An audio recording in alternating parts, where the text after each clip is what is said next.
Hello, my name is Yvonne from the German Projector for Sewing Facebook group. In my videos I explain to you the programs Inkscape and Affinity Designer. I would be happy about a thumbs up. Feel free to subscribe to my channel to not miss any new videos. You are a designer and need support or help to convert your files, feel free to send me a message via the website below. In this video I show you how to make the line stronger or change the line colors in Affinity Designer version 2. If you have any questions or suggestions, feel free to write me in the comments. To make all lines thicker, first go to Select and then Select Object. Most of the time the option Curves works quite well here. It usually only selects the lines and not the text. You can also use Ctrl and A to select everything, but then it marks the text. Most of the time you can't read it anymore. But if the text is not recognized as text, but also as curves, it doesn't matter which you choose. On the right side we go to Stroke, and at Width we can enter how wide the line should be. It is given in point. You can change this in the settings or just type it in. I always work with 4 points, which is also our recommendation for designers. Now all marked lines are thick. I'll show you a comparison. This is how it looked before, and this is how it looks now with 4 points. To change the outline pattern, you click on Dash Line Style and use the Dash option. There you can enter your desired stroke pattern. Just try a little bit of what you like.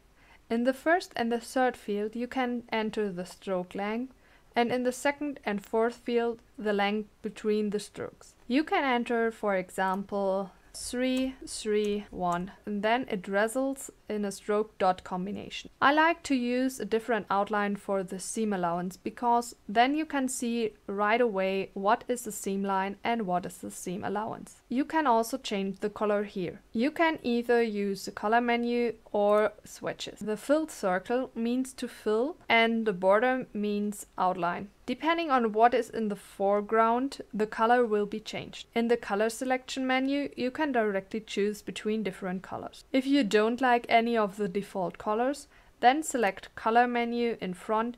Here you can choose the color and the brightness to create an individual color. I would like to point out that very bright colors are often not easy to see, and you should also check the color inversion. If you have the cut already in layers, because it was already there, or you have created them yourself, there is a separate video for that as well.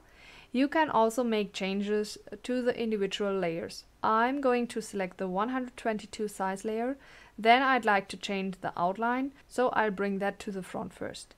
Now I want to have this different color. If you have the parts in individual layers, I choose all lines in black. With black you have the advantage that it will show up well on most light fabrics, and with the color invert option and Acrobat Adobe you can invert black to white or neon green with a couple of clicks, and with that you will then see it very well on dark fabrics too. By the way, with very patterned fabrics it might also be helpful to add fill, but I would only do that situationally.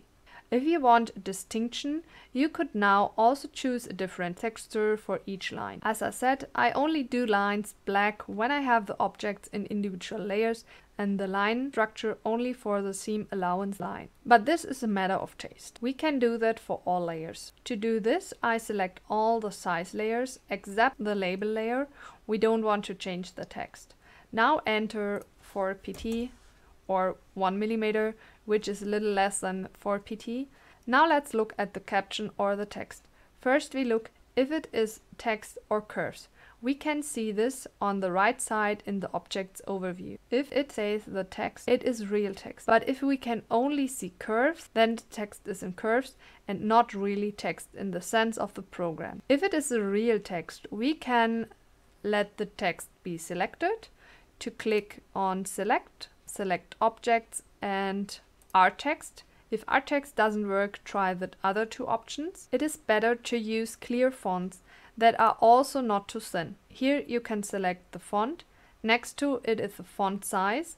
If you don't see the selection, you probably have to ungroup the existing grouping. For this, either Ctrl, Shift and G or right click and ungroup. The font size should be at least 35 points.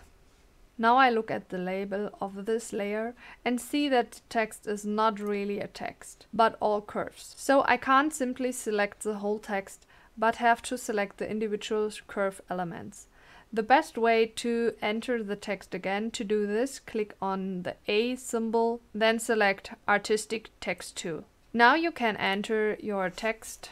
If it is only a little text, you can also simply group the curves and drag them accordingly. But I would only do this for single labels.